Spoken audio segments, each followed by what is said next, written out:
Hello, greetings everyone. It's me, Eliud, again, and today I will be addressing the questions that you asked the last time, and I'll be also giving courtesy to the students who posted the questions.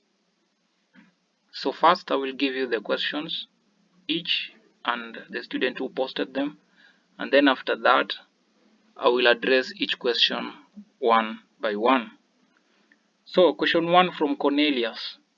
How does visual programming simplify the process of creating a software? Question 2 from Aubrey, Darius and Bruno.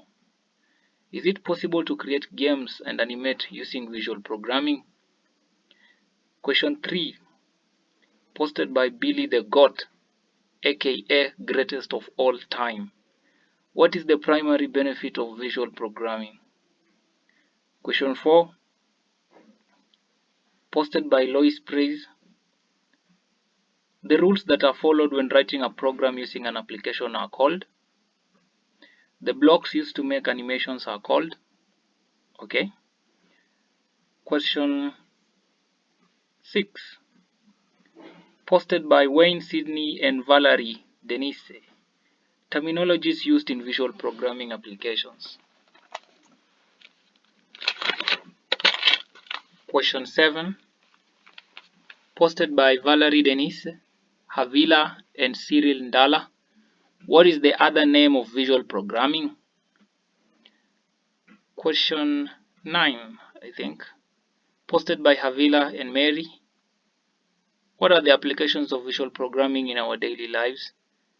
The next question is from Darius Hope. This is a good one.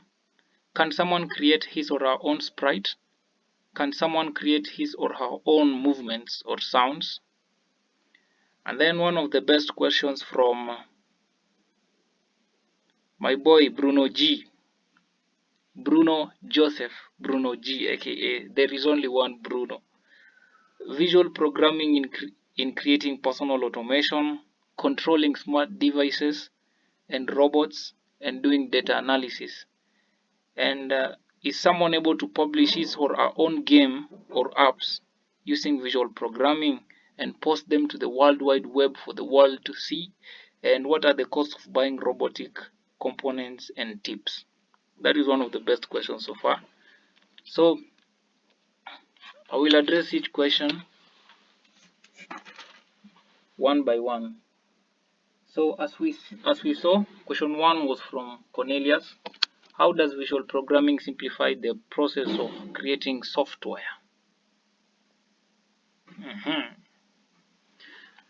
Now, Cornelius,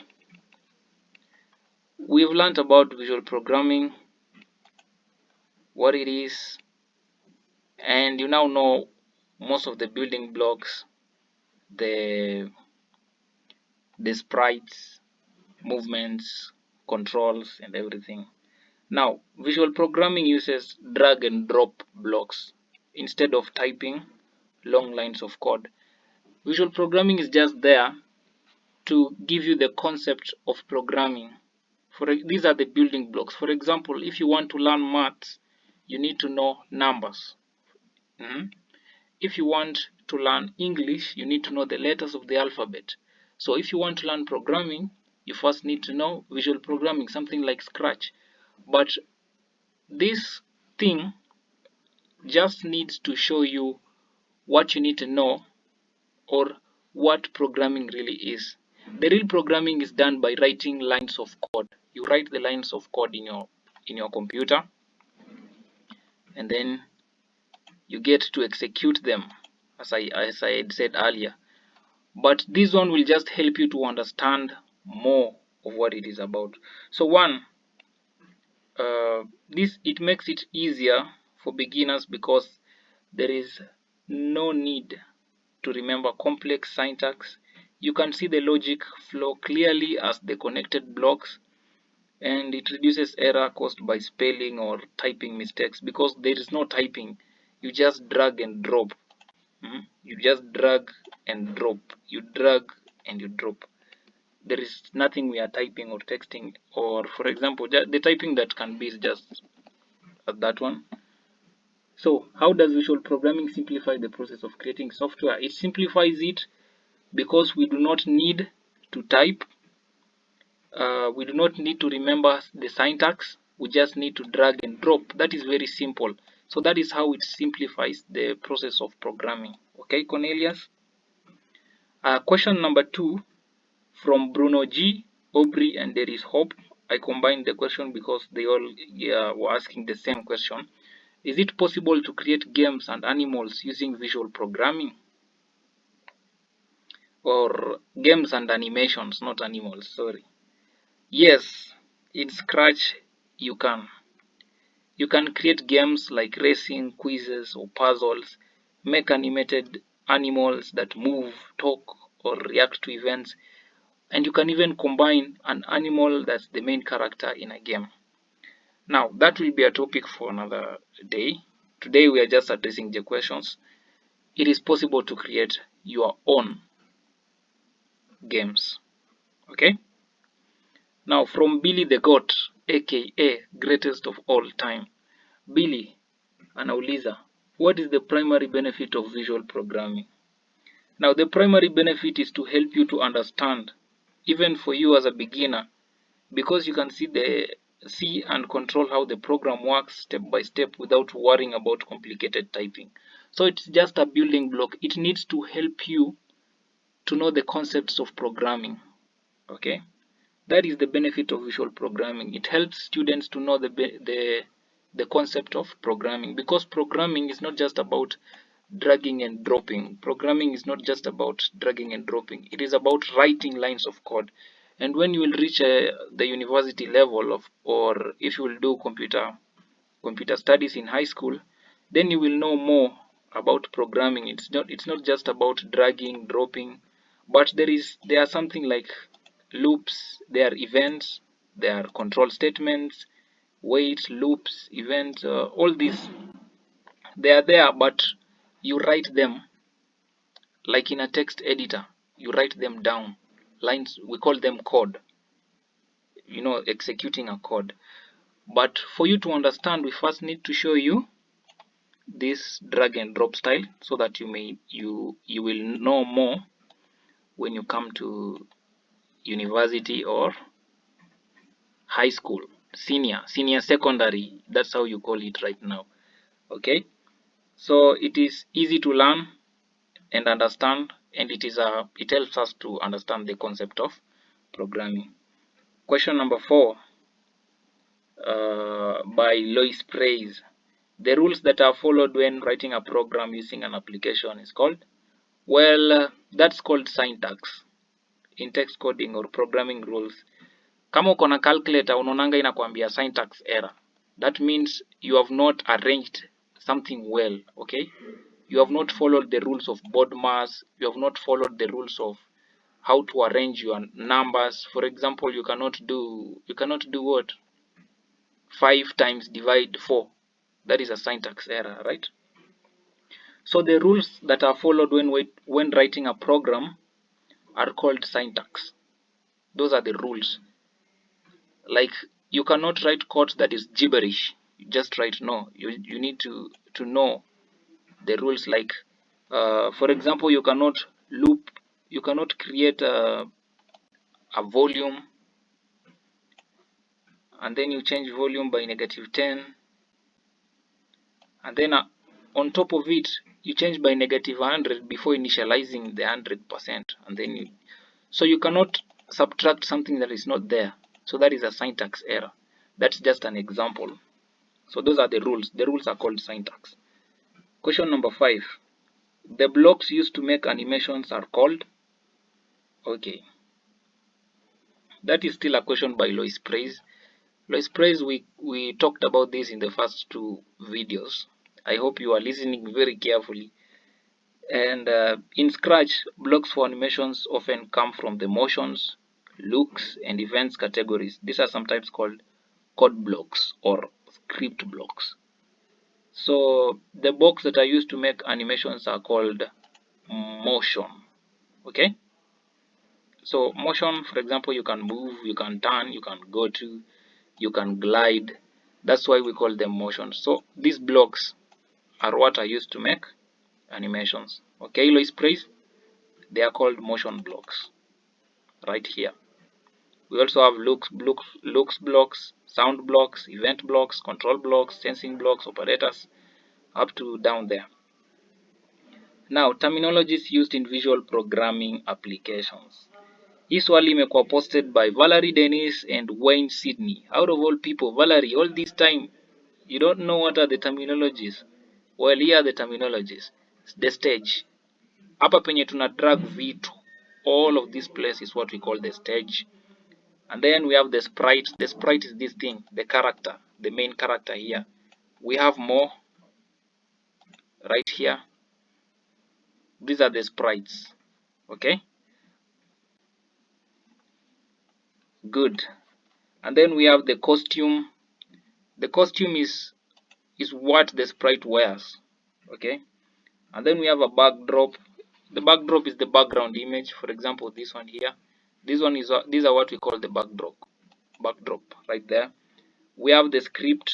The script is now this set of connected blocks, and the event is something that triggers a script. For example, an event, when you click the flag, say meow, you know all those things, right? When you click the flag start to dance, I showed you. We also have loops, variables. Those are the terminologies. Costumes. We have sounds, for example. Okay, very good. And then question number 7. What's the other name of visual programming? That was posted by Valerie Denise, Havila, and Cyril Ndala. Is it Cyril Ndala? Ama? I hope I'm getting it right. So the other name for visual programming is called block-based programming or drag and drop coding, either of the two. It is either called drag and drop coding because we're just dragging and dropping. We are not writing anything as much. We are writing only less, dragging and dropping. Or block-based. It's block-based because this is a block, this is a block, this is a block, this is a block, this is a block, right there. So block-based programming or drag and drop coding. Question number 8 by Mary and Havila. Applications of visual programming in our daily lives. So visual programming can be used for educational purposes. For example, right now we are teaching you about programming, the concept of programming by using visual programming, that is Scratch, courtesy of Scratch, and creating simple animations for storytelling. For example, you can create a storytelling animation.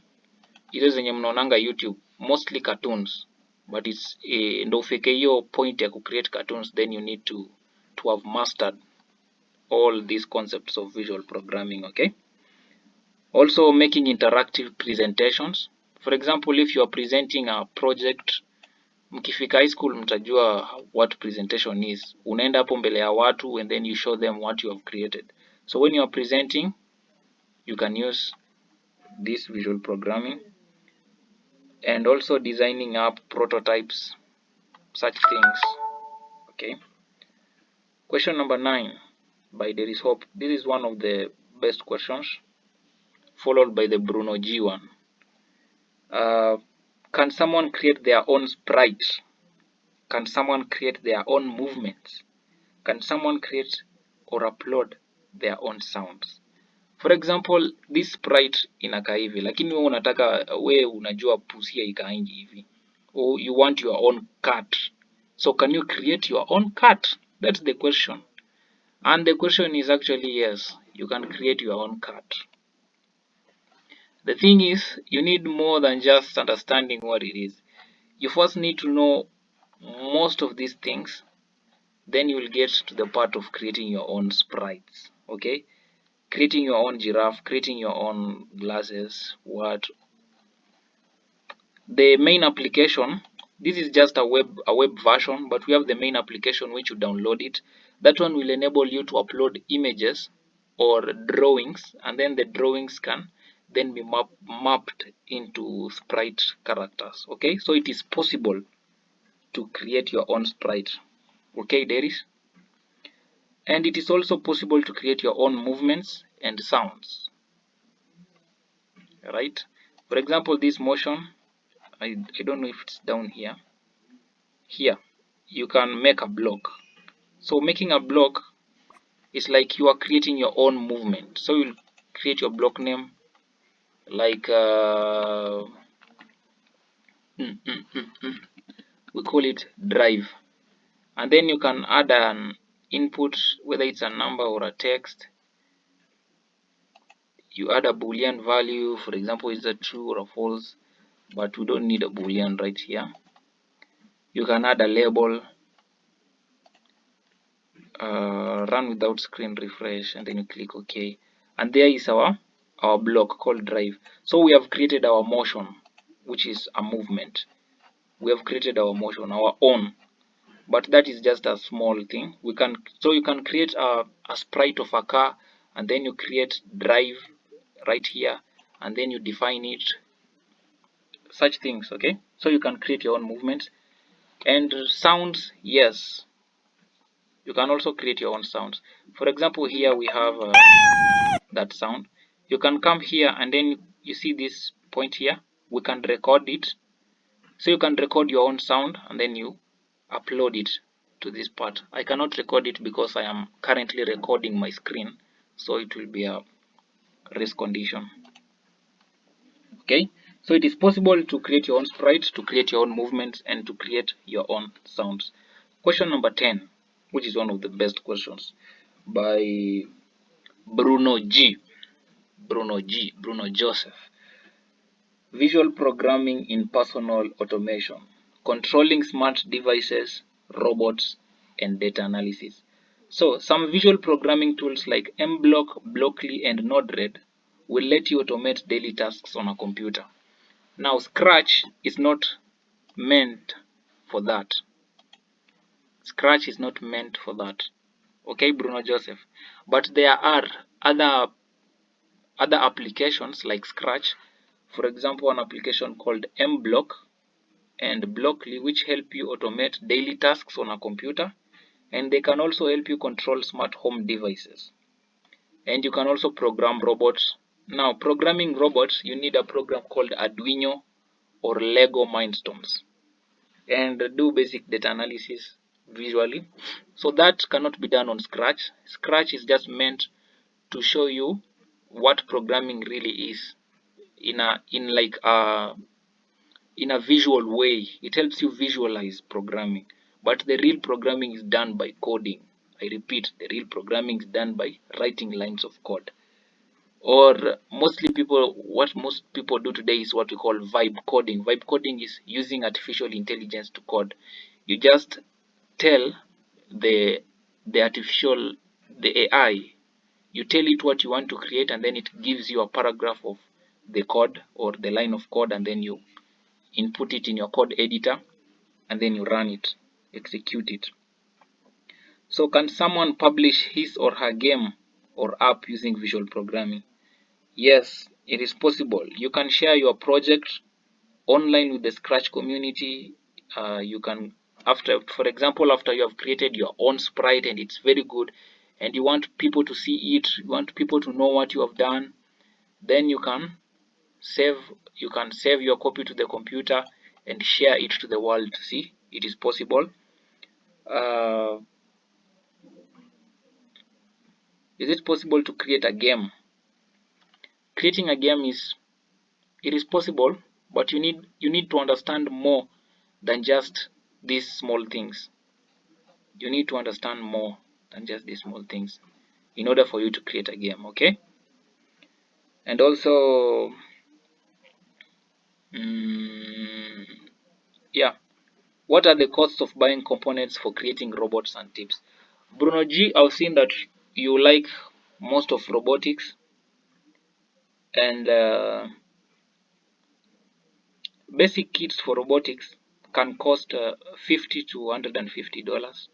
Now that's not much if you convert. $1 is approximately 130 Kenyan shillings. And the advanced kits with sensors and motors can go up to $200+, Bruno Joseph. So you can take a course on robotics or mechatronic engineering. That is one of the best courses I've seen so far, which will help you integrate your program or the code that you have written into robots, and then the robots can now do tasks for you. Okay, that is called mechatronic engineering or robotics. And robotics is one of the best courses out there. Mechatronic engineering, Bruno G, if you want to pursue that side, you need to begin now. Answer easy. Go to YouTube, look at robotics, mechatronics for beginners, learn it, and you will get to. In fact, if you begin now, you will have a very good foundation to know that side. So I hope I've answered all questions for all the students.